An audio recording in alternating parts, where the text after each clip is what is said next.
Nice to have you with us as our Speed Cafe Summer Grill series continues, all brought to you by KTM, makers of awesome adventure bikes, great motocross machinery, mini bikes for your kids and a whole lot more. Check it out on the KTM website. We're back at Hampton Downs and delighted to be joined by the 2020 Bathurst winner, Shane van Gisbergen. We want to talk in this episode about Eseries. Everyone used that word pivot in 2020. Well, the sport, Greg Murphy, pivoted, didn't it? We embraced E-Series massively, and you'd have to say Supercars, with what it created from a TV package and a series, I mean, it was industry leading, mate, wasn't it? It was pretty intense, you know, and all the prep stuff, the races we did, and it felt just like a real race weekend in those days prepping up to it. So it was pretty full on, and it was still a lot of fun, you know, talking to your friends and, you know, giving each other a bit of stick about it, but they did pretty well in the short time they had.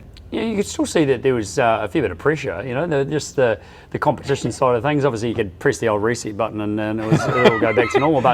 But give us an insight into you know, how much prior to obviously it all coming out and the focus on E-Series. Give us a rundown on sort of how much you use a sim for fun or for training or that kind of stuff prior, and how long have you been doing iRacing and the likes? Yeah, so I've always been into it, you know, since I started racing, but I don't really use it for driving. I mainly use it for concentrating on something for a long period of time and keeping focused.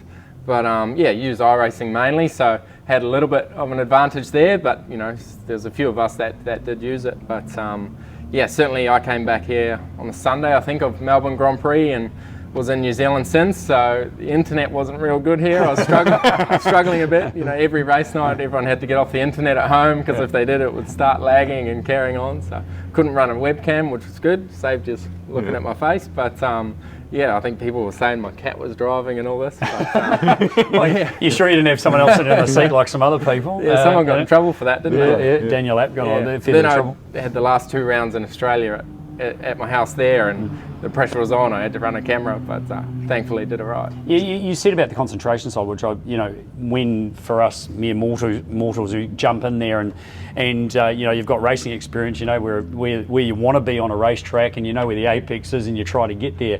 But repeating it on the E-Series stuff, you don't have that feel, you don't have that attachment to the road through a car, through a chassis to feel it.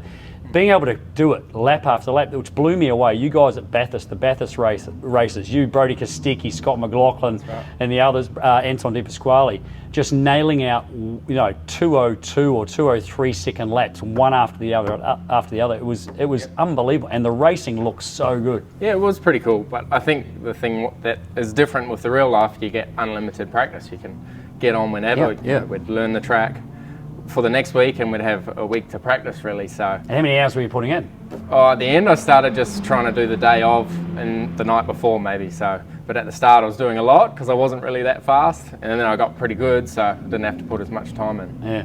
The setup at home in Australia looked amazing, mate. It's a good bit of kit, isn't it? Yeah, it's all pretty good. I got a nice partner in Oman, an HP, so I got a massive screen, all the best computer and stuff, and I didn't have any of it here, so they gave me a bit of stuff and that helped, but yeah, I was probably better here on the other stuff, but over there is pretty cool. I want to sort of touch on something you said before, and that is the fact that, you know, back in Oz you had the camera, so, you know, Twitch, things like that, where, you know, it allowed fans into what you were doing, and you could chat to them, you know, and share stuff as it happened. It was pretty cool. Yeah, it was pretty good, and you know, no one was doing anything at that time, so you know, our first races were pretty popular with the Vision, and even till the end. So yeah, it was weird having a camera on you and talking to people and stuff like that, but you know, that's the way the world is at the moment, and you know, that's quite a big thing at the moment, esports, and it's getting bigger. So yeah, it was super competitive though. It was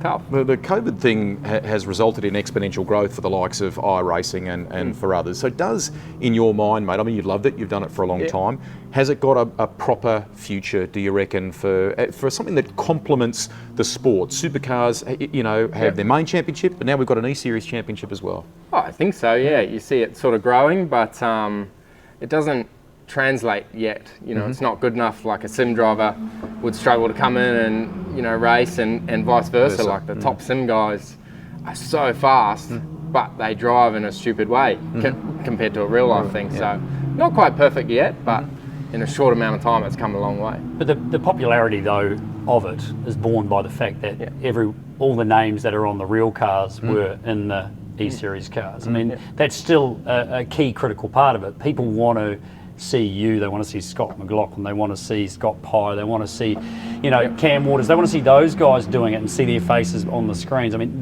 that's still a significant part of it. The stars are still the stars. Yeah, and it was still the majority of the same guys up the front, except for Jamie. He was useless. That made extra pressure from Roland. But, was he ringing asking for tips or anything? Yeah, I gave up helping him. And he gave up himself. But, you know, we got Max in for one race, and then Roland just keep asking him back. We need some help. So that was pretty mega. Yeah, it was cool racing him. Absolutely. And, having those names, having Lando come in there and do that stuff too. They're a good laugh. They're just normal guys, you know. They just play on the sim as well, just for fun too. How, being that it was so intense for such a period, I mean, it was a long section that you were filled in. How much have you spent on the sim since you got back in the real race car? Have you actually hardly touched one? I just started to again, but for a while, I had enough of that. Back into the real stuff, and certainly when you get back into a real car, you appreciate it. That was pretty cool. You've driven some real variety of machines in that e-racing space too, haven't you? From speedway to single-seaters, you name it.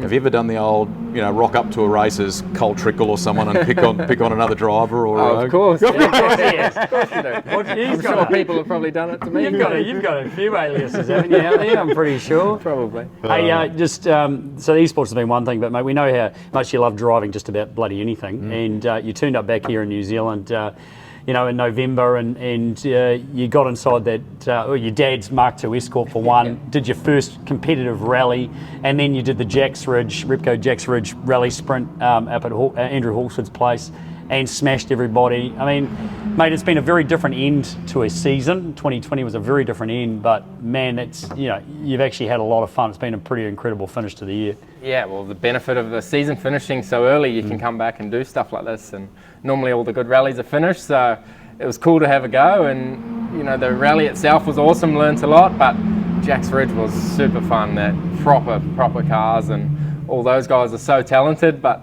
my benefit on the rally sprint, I got to learn the road and didn't have to use the notes, so that certainly helped me. But the rally itself was another level. Super tough. I'm pretty sure you know, that's something on your list of things to be doing in the future. I'd love to, if I'm allowed. Yeah, if you're allowed. Yeah, absolutely. There he is, Shane van Gisbergen. We hope he is, because he was just, you know, did such a good job to not only win the event, but was a great part of the show there as well. That wraps up another edition of the Summer Grill, all with thanks to KTM. Huge thanks to Shane van Gisbergen for stopping by as well, and we'll catch you back here at speedcafe.com with another ep real soon. KTM are giving away some awesome summer essentials each week. Stay cool with a KTM Powerwear pack featuring a shirt, cap, thongs or jandals, sunglasses and lanyard. To enter the draw, all you need to do is subscribe to Speed Cafe in the sign up box below this video. It is that easy. And we'll have another episode of the KTM Summer Grill for you tomorrow. Stay tuned.